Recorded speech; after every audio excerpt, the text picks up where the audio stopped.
We're up to chapter 1, Mishnah 13. I want to continue with a little bit of the character sketch of Hillel, a little bit more about his character, his piety, his personality, his persona, a little bit about this great transformative Jewish leader.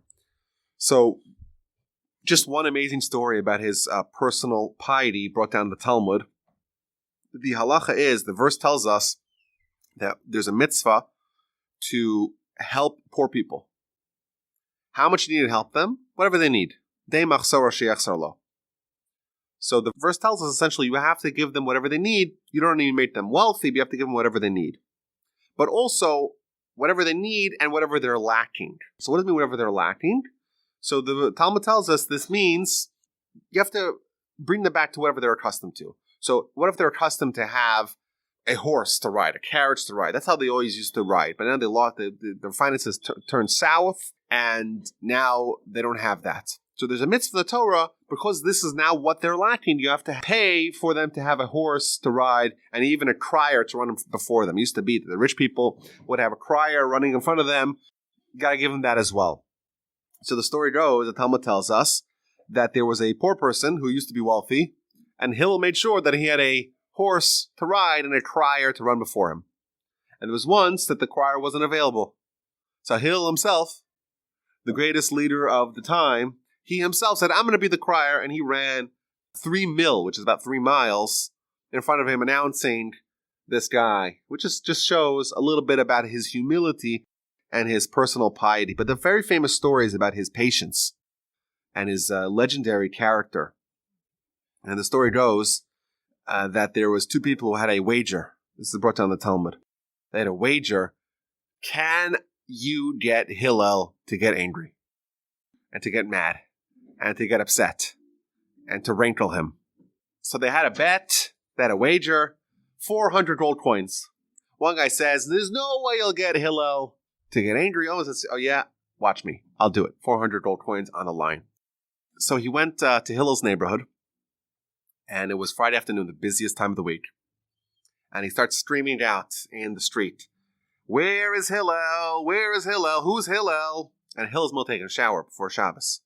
And so Hillel quickly hears someone calling his name. And he, what could it be? Or what kind of important question could it be? So he quickly gets and puts on a robe, gets himself dressed, and runs outside. He says, my son, what do you need? What do you need? He's like, I have a very important question to ask. You have a very important question to ask? Ask, my son, ask.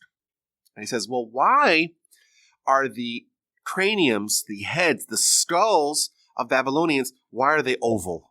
Well, why are they misshapen? So Hillel says, this is a very important question. You know why? Because they don't have skilled midwives. And therefore, the kids are born and their head's a little bit misshapen. But it's a very important question. Obviously, we see what's happening here. Everyone in the whole world, the whole Jewish world, even the non-Jewish world, as we'll see, they knew who Hillel was. Hillel was the most famous person maybe in the whole region. This guy was trying to kind of rankle Hillel and saying, well, who is Hillel? Anyone knows who Hillel is? That's the first thing. And also, he's coming to the most busiest time of the week to ask inane questions. Of course, that's going to make Hillel angry. But Hillel responds with patience and interest to this question. Fine, the guy doesn't give up. He waits a little bit. Hillel's back in the shower. And he goes announcing, where is Hillel? Where is Hillel? So again, Hillel gets dressed up again. And he comes up to him and says, what question do you have now? Very important question. Ask, my son, ask. Why are the eyes of the Talmudians, certain people, why are they blurry? Why do they have blurry eyes? So he responds again, this is a very important question. And he tells him, because they live in the sand, and the sun reflects against the sand, which causes their eyes to be blurry, and therefore their eyes are blurry. Fine. That's all you have to ask. Hillel goes back to the shower. Again, he waits till he's in the shower, and he says, where is Hillel? Where is Hillel? And Hillel comes out. What's the question? A very important question. Why are the feet of the Africans, why are they wide? He says, very important question. Because they live amongst a lot of waters, and the commentaries explain what he's telling him is that it helps them swim in case it helps prevent them from drowning. So this guy doesn't give up, and he persists. And he tells Hillel, I have a lot of very important questions I want to ask, but I'm worried to ask you all those questions. Maybe they'll get angry. He says, no, don't worry about it. He sits down next to him. All your questions you possibly have, feel free to ask them. Obviously, he gives up now. He's like, you are Hillel, that they call you the Prince of Israel? He says, yes. He says, if you are such a person, there shouldn't be more people like you. Because of you, I lost the wager. I lost the 400 gold pieces. And he says to him, I'm sorry, but no matter what, it's important for me to never get angry. And you got to pay up to your friend the 400 gold coins. Just an amazing testament of the refined character of the leader of the Jews at the time, Hillel. And with someone like this, with such character and such piety and such humility, there's an interesting development that happens in the Jewish world at the time. Someone like Hillel at the helm of the nation, it makes Judaism very popular, and there's legions of prospective converts that are thronging to join the nation. At the time, Judaism is a very exotic religion because we have ideas that today are very mainstream, but at the time were very esoteric, we're very unusual, we're radical, and we're appealing to a lot of people. That, coupled with the fact that amidst a sea of barbarians, you have a nation led by someone like Hillel, it just creates an interest for all the people to say, okay, let's take a second look at Judaism. So there's an amazing array of stories with Hillel and prospective converts. Some of them are more famous than others. So one story tells about someone, a non-Jew, coming to Shammai. So remember, Hillel and Shammai, each one of them had their own institution. Beis Shammai, Beis Hillel. It's the only time in history where the two zugos weren't operating in the same facility because the Romans made it very difficult for Jews and for Torah to thrive, and therefore they had to distribute the scholars in various different places. So if you wanted to convert, you went to one of the greatest rabbis, either to Shammai or to Hillel. So this non-Jew made the poor decision of first going to Shammai and testing the waters. And Shammai was very strict, and he was very precise, and he was very rigid. And the reason for that is there's the benefit to that as well. Like, we don't want people to come and make jokes about Torah. You got to take it very seriously. And so this guy comes to Shammai, and he tells him, I want to know what does Torah consist of? He tells him, well, there's the written Torah and there's the oral Torah. So he says to him, you know what? I want to convert. However, I only want to accept the written Torah, not the oral Torah. Is it a deal? Shammai says, get the heck out of here. Well, we have this people come in here and they have their own terms. Get out of here. He kicks them out. So he travels down the block and he goes to Hillel. And he has the same request. How many Torah? What's the Torah? Written Torah, oral Torah. I want you to convert me with the understanding that I'm only going to accept the written Torah, not the oral Torah. So Hillel converts him. And he says, okay, tomorrow we're going to begin your education. Come back tomorrow. He comes back tomorrow, and he says, okay, well, you got to learn you want to learn how to read the written Torah, right? You want to learn how to read it.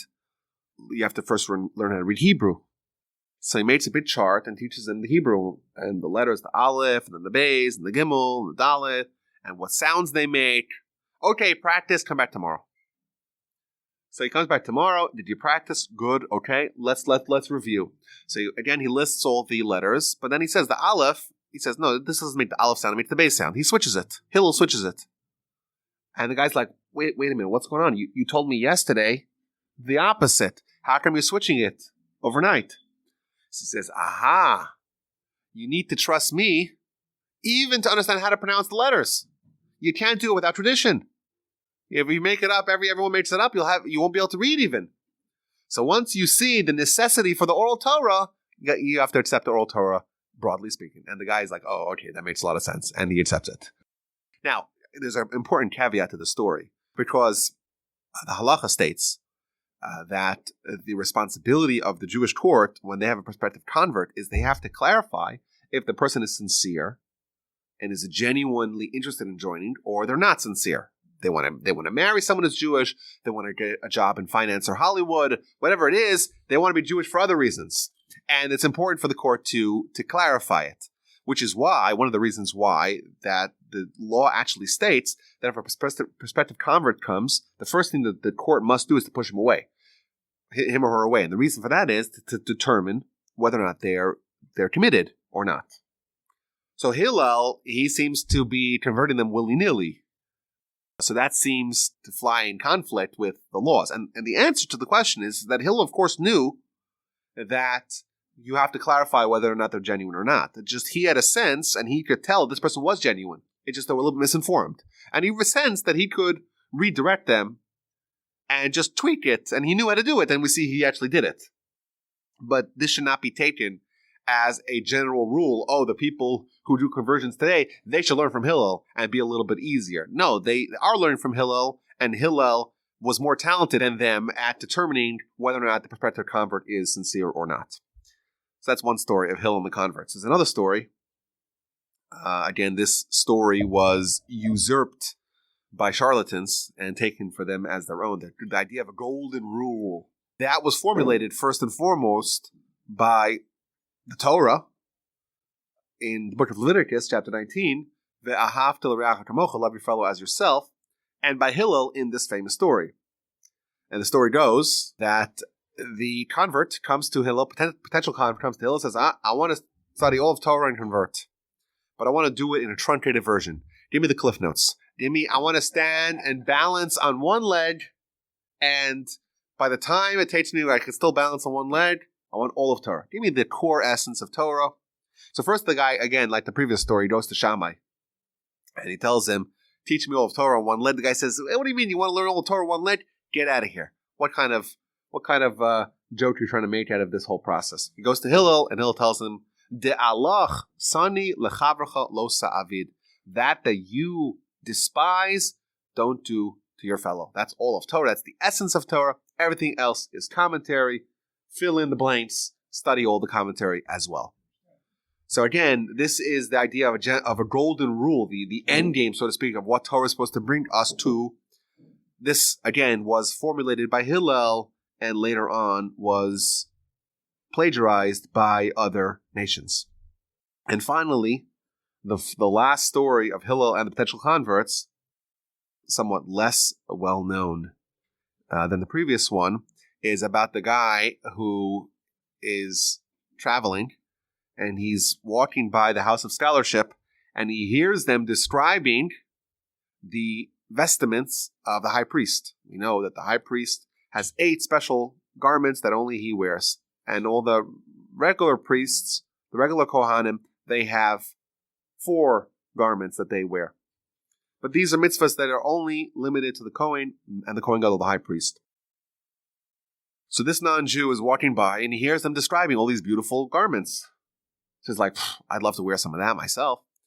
So he goes in and he investigates. He says, okay, who wears these beautiful garments? Well, the Kohen Gadol, the high priest. Okay, he's determined now he's going to become the high priest. So he goes to Shammai again, and he tells him, I have my condition. I want to convert on condition that you'll make me the high priest. Again, Shammai is absolutely horrified by this total humiliation of Torah and its scholars, kicks the guy out. Goes down the block and goes to Hillel, and Hillel converts him on those same terms. But he says to them, okay, well, you want to be the high priest. You want to be the leader. You want to be the king. You got to know the rules. You can't have someone who doesn't know the rules. So he says, like, you got to learn all of Torah first before we nominate you, before we have the grand coronation of you as the high priest. We got to teach you, got to educate you. So he starts learning, starts reading, and he gets to one verse. The verse says, "V'hazar hakarev yumas," and the foreigner that does the sacrifice in the temple, they get put to death. So he starts investigating. He's like, who is this verse set upon? Who is this foreigner that does work in the temple? And they tell him, even if King David, king of all of Israel, he's a non-Kohen, he's a foreigner.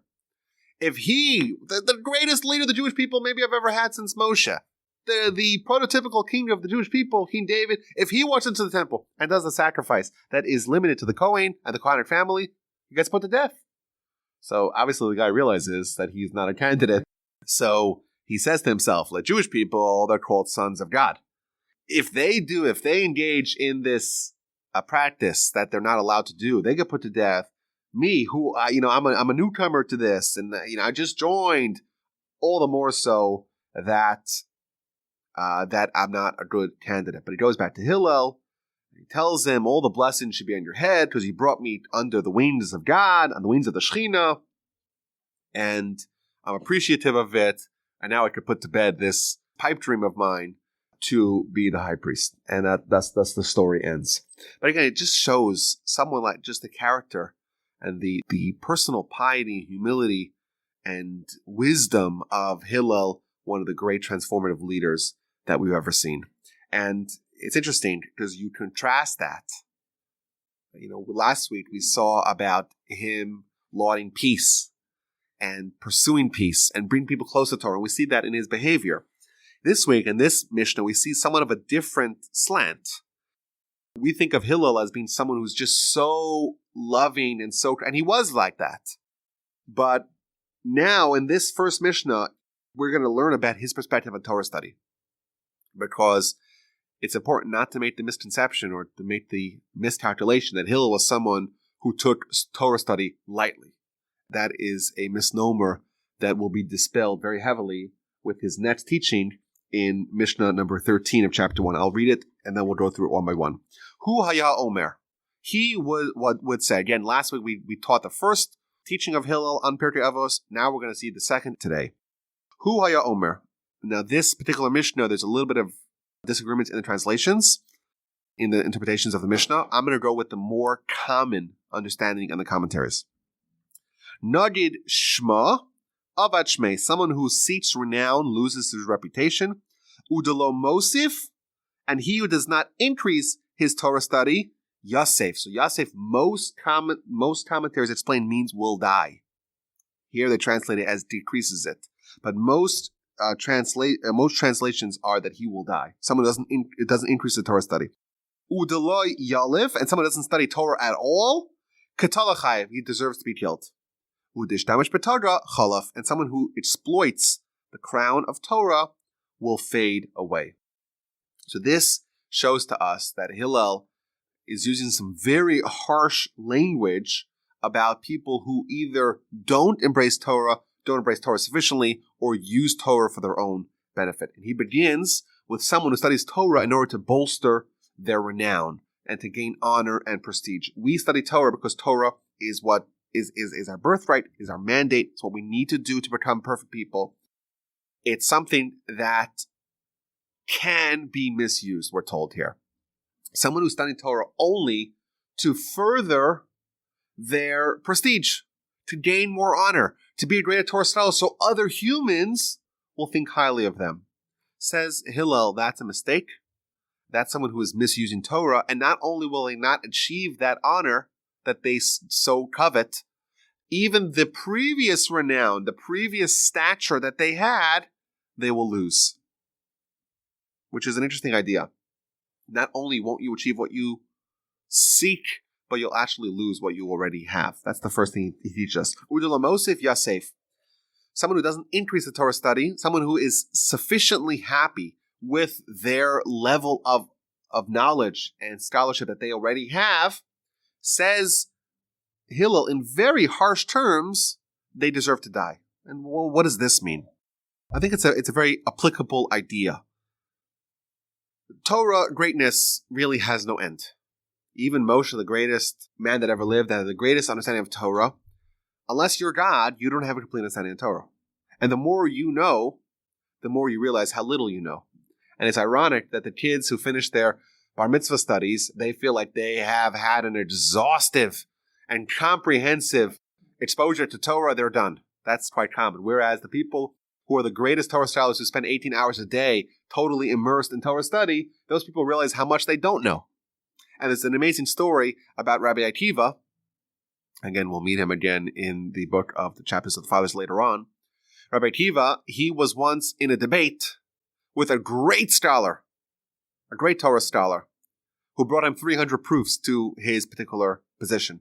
And Rabbi Akiva deftly and consummately swatted away all 300 proofs. And the person was so impressed with Rabbi Akiva, he gave him one of those backhanded compliments, which is a compliment mixed with a barb.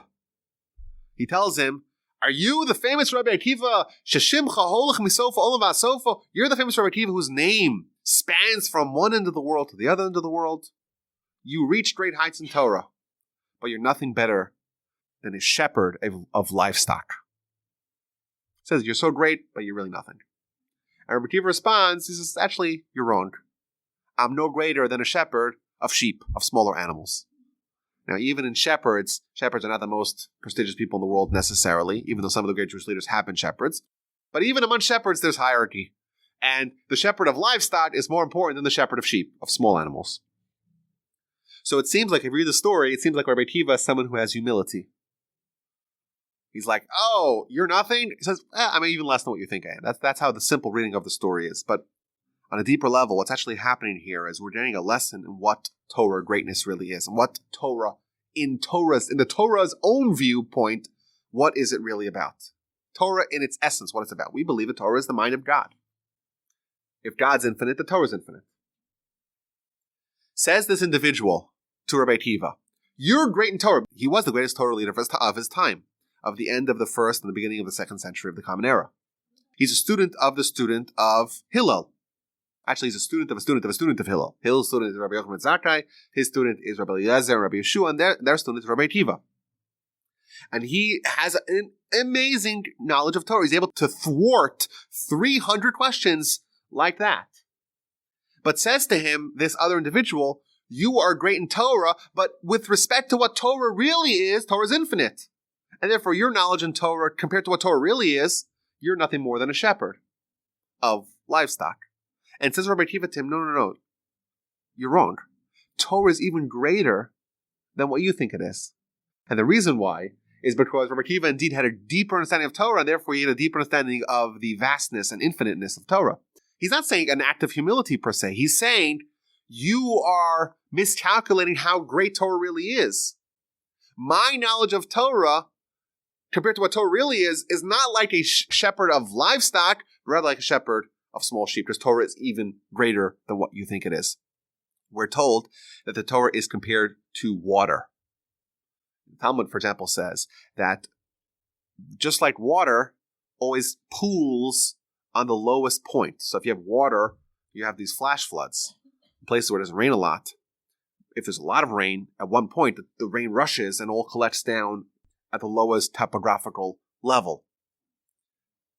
Says the Talmud that Torah is compared to water, just like water always goes to the lowest point, so the Torah always goes to the lowest point. People were humble, like Moshe Rabbeinu, the greatest, most humble man that ever lived. Therefore, Torah is able to dwell within him.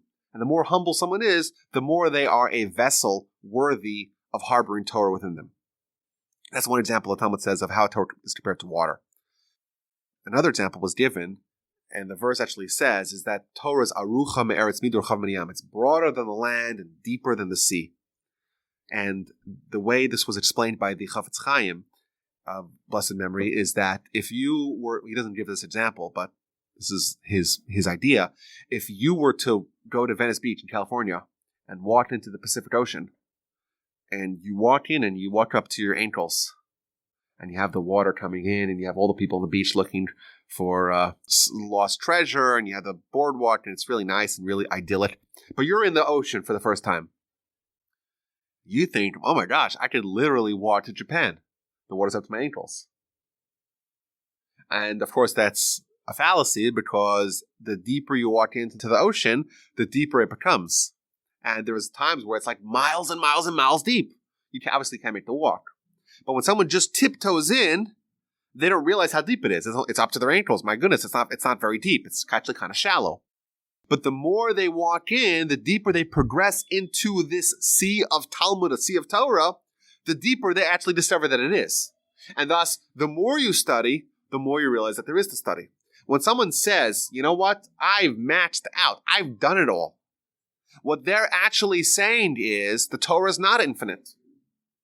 They're saying the Torah is not as vast as the land and as deep as the ocean. They are saying, I am stuck here, ankle deep in the ocean of Torah, and I'm refusing to tread further.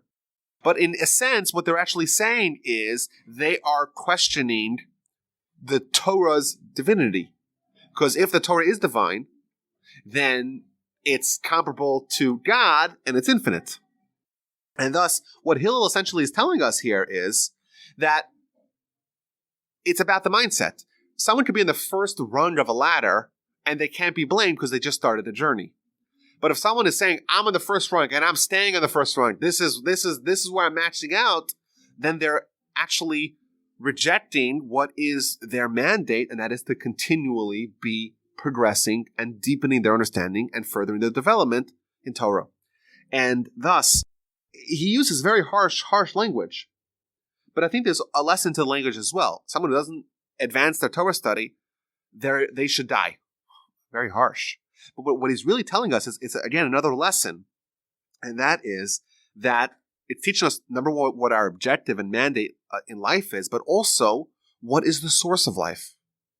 We believe, of course, the source of life is God. And when someone connects to God, they're connecting to life. And when someone rejects God, they're rejecting life. But what Hillel is telling us is that, of course, that Torah is the proxy through which we connect to God. So on the deep level, when someone is connecting to Torah, they're connecting to God and thus to life.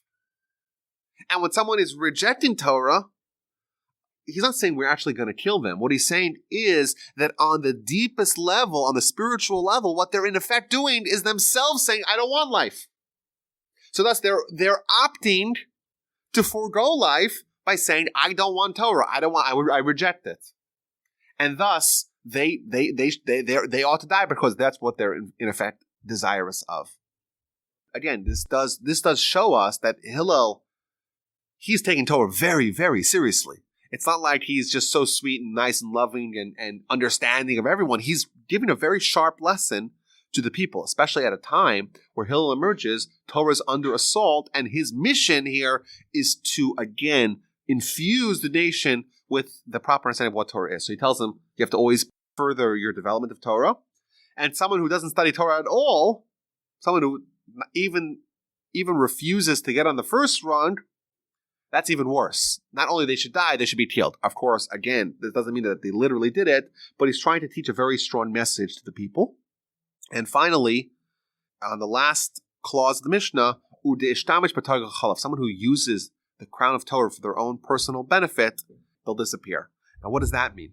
This, again, continues with the same theme, to teach us of what Torah really is. Torah is from a different world.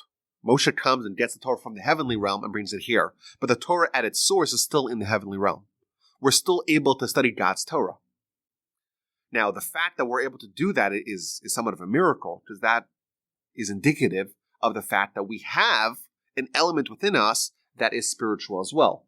The only way we're able to study Torah is because we have a source within us as well from that realm. We have a soul.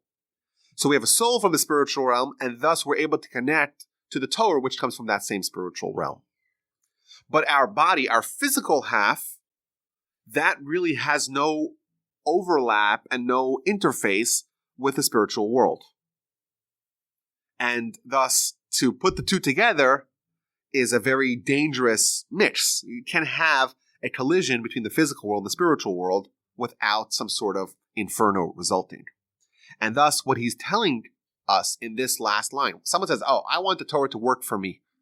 I want to use the crown of Torah for myself. So some understand it to mean is like, oh, I want to use Torah as a tool, as an implement to advance my career or to get wealthy or to advance my physical existence, my physical entity. That's one interpretation. The other interpretation, which is quite similar, is someone who says, I want to use a Torah scholar. I want to have him to do my laundry for me, or I want him to use him for advancing my agenda of my body, so to speak. Both of them are at the core someone who's saying, I want to use Torah to advance the agenda of my body. And what Hillel is telling us, this is a toxic mix.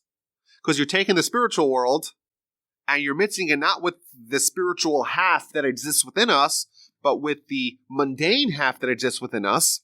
And that is a very dangerous proposition because the Torah and the spiritual realm really conflicts with the body's agenda, so to speak, and it's very dangerous for us to demote the Torah to be nothing more than an implement to advance the agenda of our body. And one of the commentaries quotes the verse in Exodus where God tells Moshe, Ki lo yirani ha'adam v'chai, a man cannot see me and live. Your physical eyeballs cannot connect to the spiritual realm to see God. If you do that, you won't live. You cannot survive that experience. Similarly, if you're using Torah to try to advance your physical and material life, you're doing, in effect, the same thing. It's a very dangerous proposition. Again, we see Hillel trying to teach us and to educate the people of his time about the value and the holiness and the necessity of Torah, not just Torah itself, but Torah as a way to advance ourselves and the imperative that we have to not abandon it and to not reject it.